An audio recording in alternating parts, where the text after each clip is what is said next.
Hey everyone, I am Holly McLaughlin, and to celebrate the launch of my new workshop over on the Artist Magic website, and that is called Echoes, the Untold Stories of Everyday Objects, I want to create a pop-up lesson for you all. And I want to tell you a bit about the workshop and the pop-up lesson, and I've got some notes in front of me. So if you see me looking down, bear with me. I'm not great at talking on camera, so I need these notes to help me out. So the workshop Echoes, it's all about creating minimal expressive interpretations of everyday objects, taking simple things around us and finding ways to infuse them with mood, memory, and meaning through the artwork. So for this pop-up, I thought it would be fun to take one of my finished art pieces, and it's something that's very similar to a series that I demonstrate in lessons in Echoes, and to design a frame for that piece. And I want a frame that doesn't just hold the artwork, but actually becomes part of the artwork itself. So I want the frame to feel like an extension of the art and not just something separate. And I want to carry over some of the same textures, layering, and collage elements that give the artwork its voice. I want to carry that over into the frame. So this way, the artwork and the frame, they speak to each other. They're connected rather than separate. So we'll be experimenting with plaster gauze, collage, and layered surfaces to build up texture. And I'll show you how small choices, just like a pop of color or an edge of a vintage material, how that can change your composition. So I'm calling this pop-up lesson Extending the Art Framed with Layers and Texture. And I hope it gives you a glimpse into the kind of material play and thoughtful layering that we will explore in Echoes if you join me for that.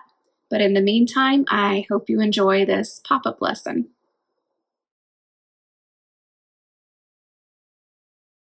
In this lesson, I am going to take a piece of artwork that I demonstrated in my Echoes workshop. And in those lessons within the Echoes workshop, I showed how I use vintage bookboard and plaster gauze strips to create textured substrates. And then from that process, I ended up with these simple still life pieces. They're small in size, about 5 by 8 inches, but rich in texture. The bits that are peeling away from the vintage bookboard or these little bits that are sort of off on the edges really contribute to the feeling of rich texture, and I love that. I don't have a way to display these. So what I would like to do now is I want to create a frame that feels less like a separate edition and more like it's an extension of the artwork itself. So my goal is for the frame and the piece to flow together as one so that the artwork can feel a bit larger, it can feel more present, and the overall piece feels very cohesive. So to do this, I want to mimic the same layering and textural qualities found in these pieces, but within the frame. So I'm starting with 2 inexpensive cradled wood panels. These are about maybe $9 to $11 a panel for the size that they are. The smaller one is about 11 by 14 and the larger one is about 12 by 16.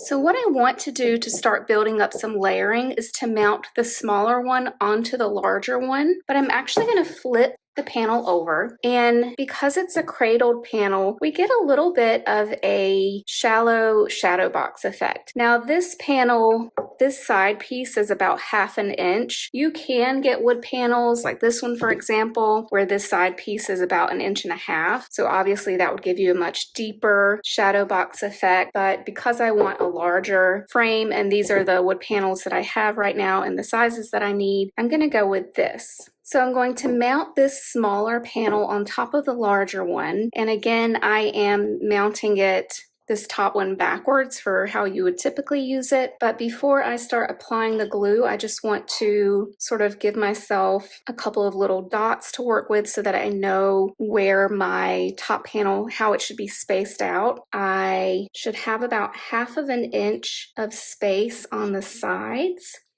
and about 1 inch of space along the top and the bottom.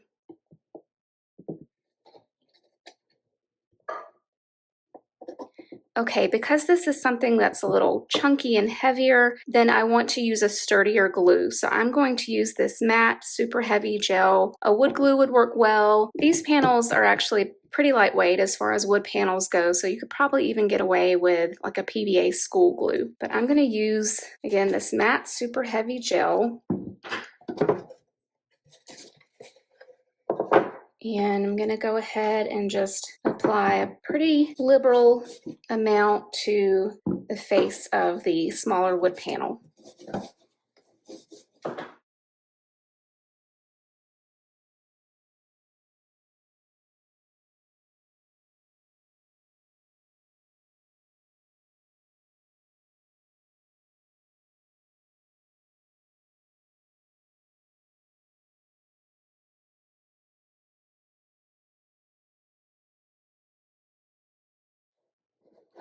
Okay, and now I'm going to flip it over and use my little guide marks that I drew to help me line this up properly.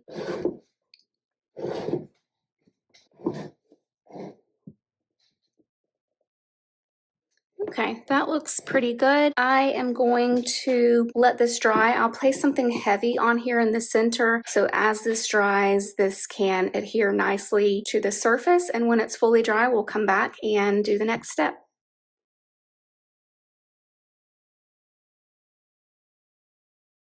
Now that the gel medium has had time to dry, we've got this really nice layered effect with the two wood panels. The next step is going to be to start building texture. And so for that, I'm going to go back to the same materials that I used in these pieces, which was the plaster gauze strips. So these plaster gauze strips are strips which have plaster powder embedded in them. When dipped in water, the plaster activates and it hardens, and that creates great texture and dimension. But before dipping them in water, I like to cut the strips into a mix of widths and lengths, and that way I have some variety to work with when I'm laying them across the surface of the panels. So I'm going to go ahead and do that first.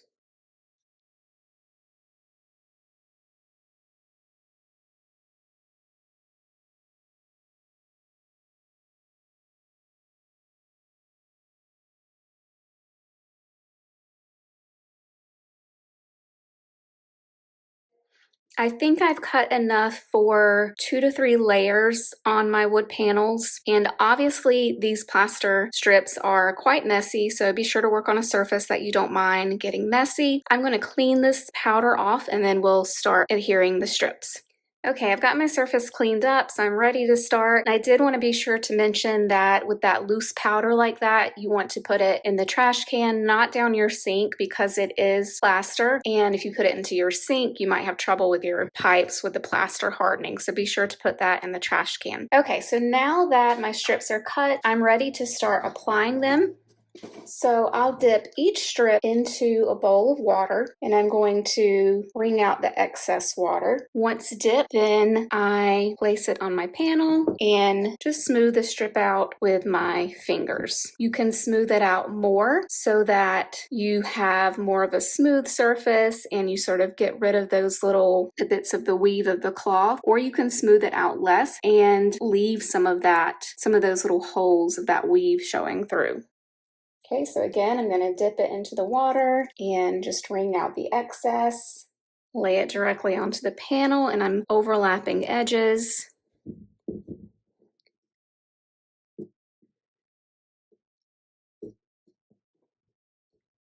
Smoothing the strip out with my fingers, and I'm trying to smooth the edges where one overlaps the other, but you're not going to be able to completely get rid of that line where they overlap. So I'm also, not right now, but in later layers, I'm going to be aware of that edge, because it's really going to become sort of part of your composition almost, because it's going to be a more visible line. So I don't want the line of the edges anywhere, within my composition that's going to bother me. But this is just my first layer, so I'm not worried about it at this point.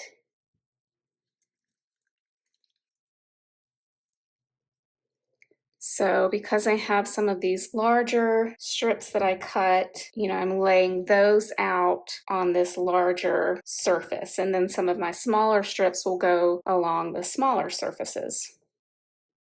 You just sort of have to work with the cloth and manipulate it the best you can. It's not going to be perfect, but that's part of what I enjoy about this material.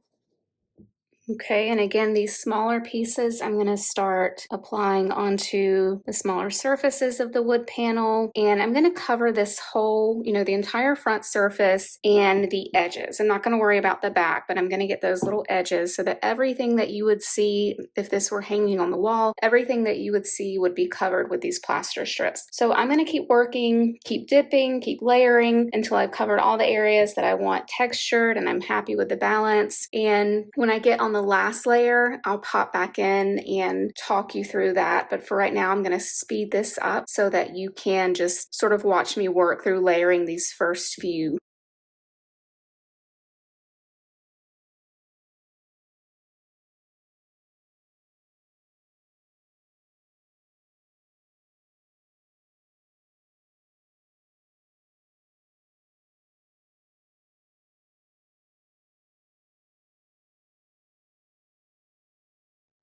I've got the first layer on here, but with just one layer, you can still see that the wood shows through in some places, or I can see it. I don't know if that shows up on camera, but right now it still feels unfinished. It's a bit messy in places, so I do need to continue adding layers until the texture feels more finished and cohesive. So I'm going to keep dipping and adding strips just as I've already been doing, but this time I'm going to be more intentional about where my edges land. The edges of the plaster strips, again, they work almost like subtle line work within your composition. So I want to make sure that I have places pieced in a way that feels pleasing to my eye, or, at the very least, it's not distracting. Once I've built up a second layer, I'll check back in, see if it feels like it's enough. Sometimes 2 layers do the job, but you can always add more if you want a richer surface. So as you work, just remember to keep squeezing out that excess water from each strip before applying. That's going to help prevent your wood boards from warping. And one more note, again, don't pour this plaster water down your drain since those plaster particles can harden and cause clogs. Okay, so I've cut myself some more strips. I am going to keep layering until I'm happy with the surface and then let this dry completely before moving on to the next step.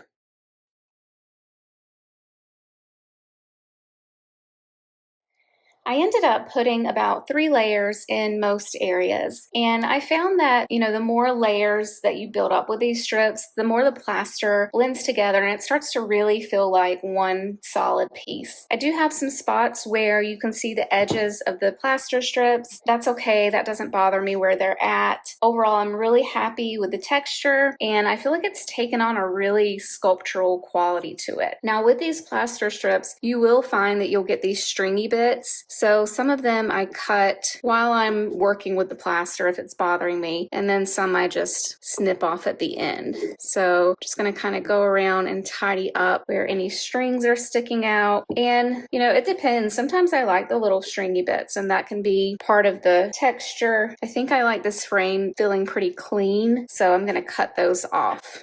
Another thing I wanted to mention is that you can try to sand areas down if you have an area that you feel is too textured or maybe it's a little lumpy or bumpy. You can try to sand it down. What usually helps me more than sanding is if I mix up some white gesso and some plaster of Paris powder or calcium carbonate powder or even baking soda. When I mix that with the gesso, it becomes, a similar texture as this, and then I can just sort of use that to smooth out some areas.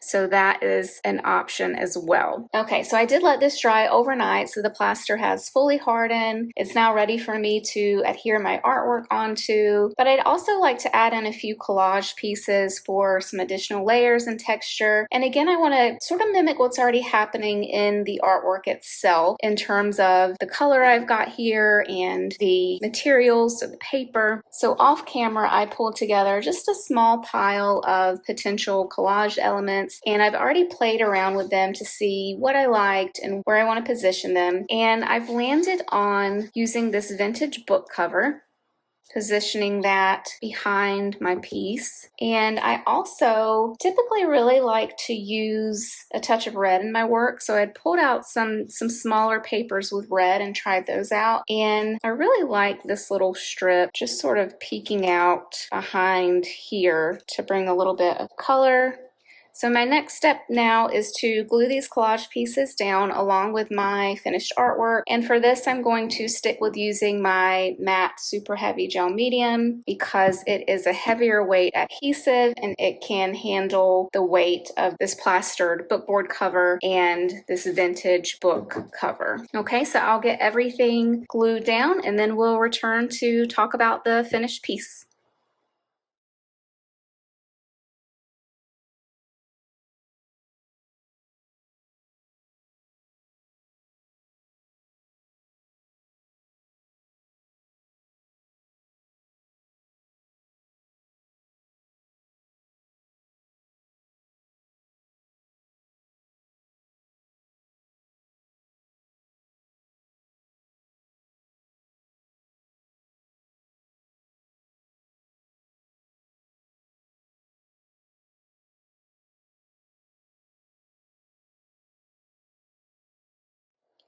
So here's the finished piece. I definitely feel like the frame now feels like an extension of the artwork itself rather than being something separate. So I chose this vintage book cover because I love its shape and its texture with the little stringy bits that I did leave. I didn't cut those off. And I also love how the color almost perfectly matches the paint marker that I used for this vase line work. So I think that creates a connection between those two and between the frame and the artwork. And with this small strip of red paper, I feel like that little touch brings in a clean edge and a geometric shape, and that contrasts nicely with these looser, more organic lines and marks within the artwork. So I think these kind of, subtle decisions, balancing the texture, balancing the color and the shape, all that helps to bring together this piece into one cohesive composition. So now I want to show you some photos of this piece hanging up on the wall.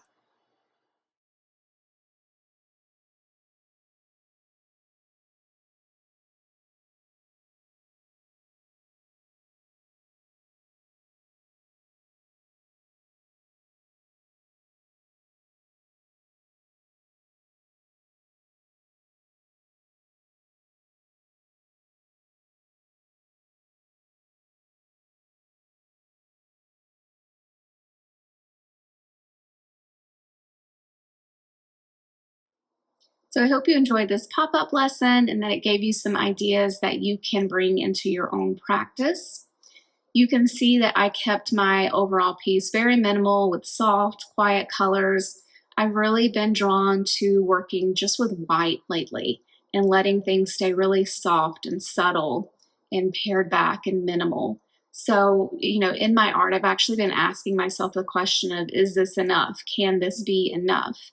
And there's something really calming about allowing the work to just rest in simplicity, especially in a time when, the world feels so full of noise. So, of course, in your own piece, though, you might want to bring in bold colors. You might want to bring in more mark making and just really making it your own. And that's totally fine. That's the beauty of this process. And there's no right way to create art. So that was just a little glimpse into the kind of experimental play that we'll be doing with texture and layering and collage in my full-length workshop, Echoes. So in Echoes, we also spend time talking about why certain elements in our compositions work or why they sometimes don't, and how even simple still life pieces can hold mood, memory, and story.